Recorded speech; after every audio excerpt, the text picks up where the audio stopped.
Two passions. Hardly ever have I known anybody to cherish such loyalty as I did to the British Constitution. I can see now that my love of truth was at the root of this loyalty.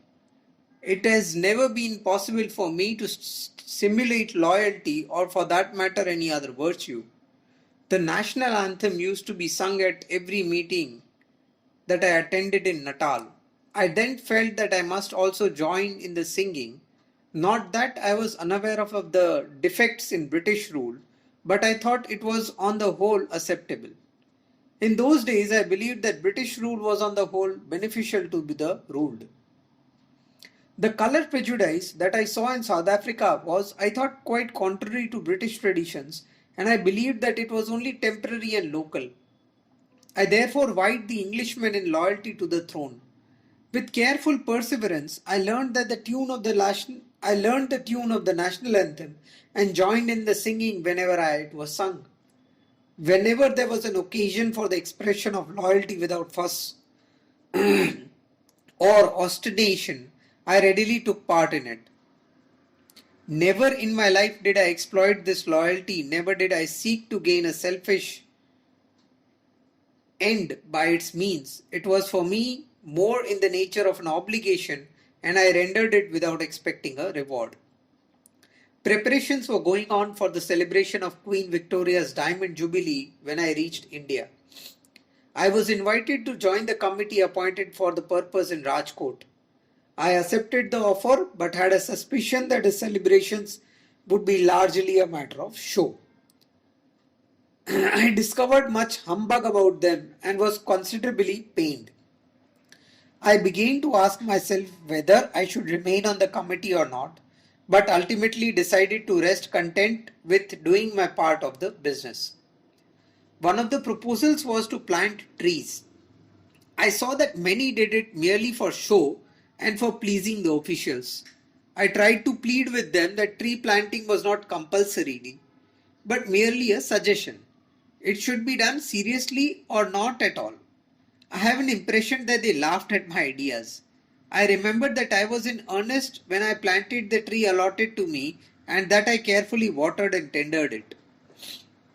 I likewise taught the national anthem to the children of my family. I recollect having it taught to the students of the local training college, but I forget whether it was on the occasion of the Jubilee or of the King Edward VI's coronation as Emperor of India. Later on, the text began to jar on me. As my conception of ahimsa went on maturing, I became more vigilant about my thought and speech.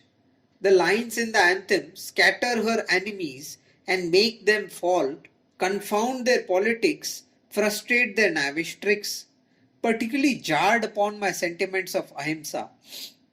I shared my feelings with Dr. Booth, who agreed that it ill became a believer in ahimsa to sing those lines. How could we assume that the so-called enemies were knavish? And because they were enemies, were they bound to be in the wrong? From God we would only ask for justice.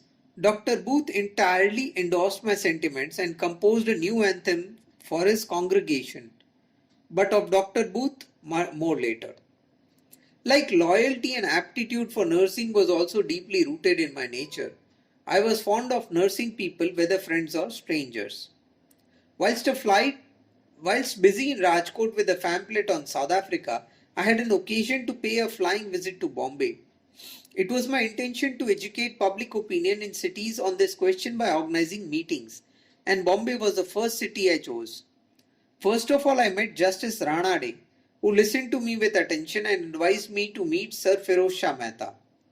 Justice Badruddin Tayyabji, whom I met next, also gave the same advice.